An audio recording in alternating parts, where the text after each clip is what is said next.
Dahil nga may problema yung ating car wash, pupuntahan natin to para tingnan at alamin kung ano ba yung nangyari. Kahit gabi na, di ba, pupuntahan pa rin natin to dahil para sa amin napakahalaga ng araw at oras na masasayang, di ba, na pwede tayong kumita. And nandito na nga tayo sa ating car wash at alamin na agad natin kung ano yung nangyari.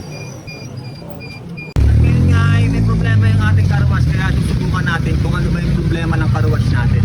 Kaya testingin natin.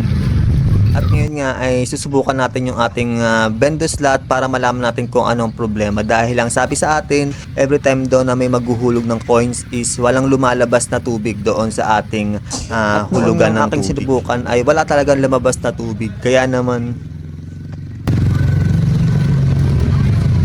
dalawang klase lang yung nakikita ko problema ng car wash natin. Pwedeng relay o kaya puno na yung lagayan ng coins kaya hindi bumabagsak yung mga perang naiuhulog. Kaya titignan natin kung ano bang problema ng car wash natin.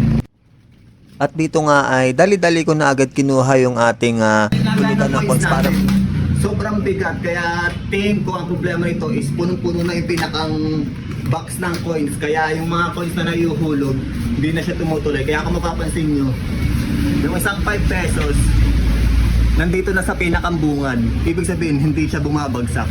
Kaya bubuksan natin para malaman natin kung punong-puno nga ba yung ating bendo machine. Tara, buksan na natin itong ating bendo machine.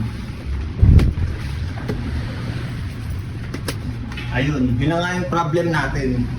Dahil nga sobrang punong-puno niya, hindi natin mabuksan yung pinakalagayan. Kaya ang gagawin natin, tatawpo na natin. Para yung pinakanlock natin mababa. Ayun. At ito na nga. Ayan. Puno-puno yung lagayan ng coins natin kaya hindi na nalalaglag. Kaya ito yung pinakang main reason kung bakit hindi gumagana yung car wash natin. Hindi gumagana yung pinakang hulugan. Tapos silipin na rin natin yung loob kasi nakaipit dito yung mga coins. So possible nito pero ang problema yung coins or mga baliko. Kaya nakaharang sa hulugan. Ayun. Mapapansin nyo sa hulugan natin, halos patong-patong na yung mga coins. Kaya hindi na siya bumabagsak dahil sobrang punong-puno na nga niya.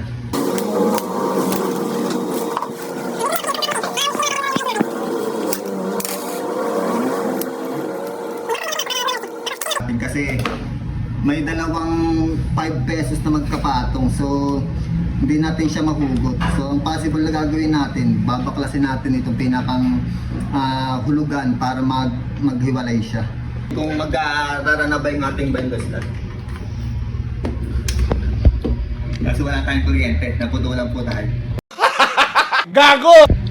Wow, sana all. Ayun. So gumana na ulit yung timer niya. So possible nga ito lang yung naging problem natin, nagkaroon lang siya ng bara doon sa pinakang hulugan. Ngayon nga ibabalik na natin itong ating bendo slot para masubukan na rin natin yung ating pressure washer kung every time na maghuhulog pa tayo dito is lalabas na ulit yung tubig. So ilalagay lang ulit natin doon sa pinakang lagayan. Ayan, at okay na yung ating mga lagayan ng coin slot, kaya naman susubukan na natin sa labas. Kaya tara, test na natin yung ating mga machine. At una ko nga sinubukan dito yung ating sabon para matesta rin natin kung 100% working ba yung ating soap dispenser. And of course yung ating pinakang main concern ngayon yung ating pressure washer na kung nagkaroon ng problema every time na maghuhulog yung ating mga customer, walang lumalabas na tubig. Kaya naman kita nyo naman ngayon okay na ulit siya and magagamit na ulit ng mga customer natin to bukas. Ayan, at okay na ulit yung ating car wash. Kaya naman bisitahin nyo na yung ating car wash. Dito lang yan sa Sitio Pantay, Teresa, Rizal, na kung saan kumpleto na po tayo dito. May sabon tayo at may tubig. Kaya pag dito kayo naglinis ng motor nyo, siguradong poging-pogi yung kalalabasan ng motor nyo. Sana all.